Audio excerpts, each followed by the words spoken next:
Hello everyone, welcome to my channel. Please subscribe and keep watching more details. A critic's review of Bold and the Beautiful, Free Spirits and Instant Regrets. When it comes to the bold and the beautiful, every fan has their own opinion, and Soap Hub is no different. For 5 days, we sat and watched the good, the bad, and everything in between. Here, we lead with optimism. Unfortunately, we don't always get what we want. So here's a review of B&B's week that was, which entirely focused on the morning after Donna and Eric's impromptu wedding. The players for this abrupt and accidental sex story were Luna, Zend, RJ, and Poppy. Ever since Poppy, Romy Park, popped into town, everybody's been calling her a free spirit. Well, Luna, Lisa Yamada, learned exactly what that meant this week on B&B.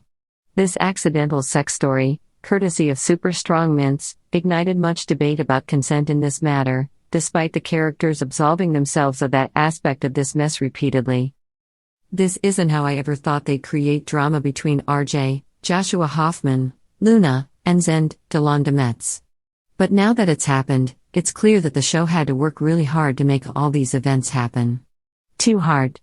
And when you have to work so hard to create drama, is it a viable plan? And then putting so much focus on it. Every character either talked about RJ and Luna's relationship or Poppy being such a wonderful, free spirit, and caring mother. Devoting an entire week to it gave viewers no choice but to analyze and dissect every inch of this particular plot. It was a risk. Plus, this kind of story has happened on daytime TV before. In last week's article, I mentioned Drusilla and Malcolm on The Young and the Restless.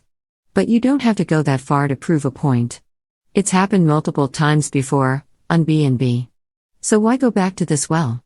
What's the purpose? In order to make this story materialize, certain events had to fall into place, and the audience had to suspend disbelief in a number of areas. At Eric's, John McCook, party, RJ saw Luna acting oddly. He seemed to worry about his girlfriend, especially when she said she was suddenly tired and had to go home. Yet, he just let her leave the party by herself to catch a ride share. Wouldn't he, as her boyfriend, have driven or escorted her home because he was so worried? This is something RJ would definitely do. After all, he's been in Prince Charming mode ever since he met Luna. Zend, seeing Luna in his bed, didn't once think that there must be something wrong with Luna and RJ if she's here right now?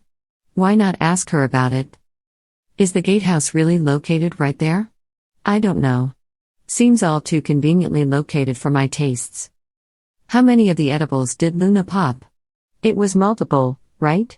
After all, she really worried about her breath. I feel like the effect of the mints would cause her to, at the very least, pass out, if not worse. Why did Eric suddenly visit Zend in his gatehouse? This hasn't happened recently, to my recollection. Eric's been good to Zend. They are definitely family, but lately, he's been all about RJ. And only RJ. So, I definitely had to suspend my disbelief that Eric would visit Zend and talk to him about how he's as appreciated at Forrester as anyone else. And that awkward part of the conversation where he asked Zend to look after Luna at Forrester. What? Delon Demetz and Lisa Yamada did their absolute best to sell this story. I really enjoyed their performances starting the morning after.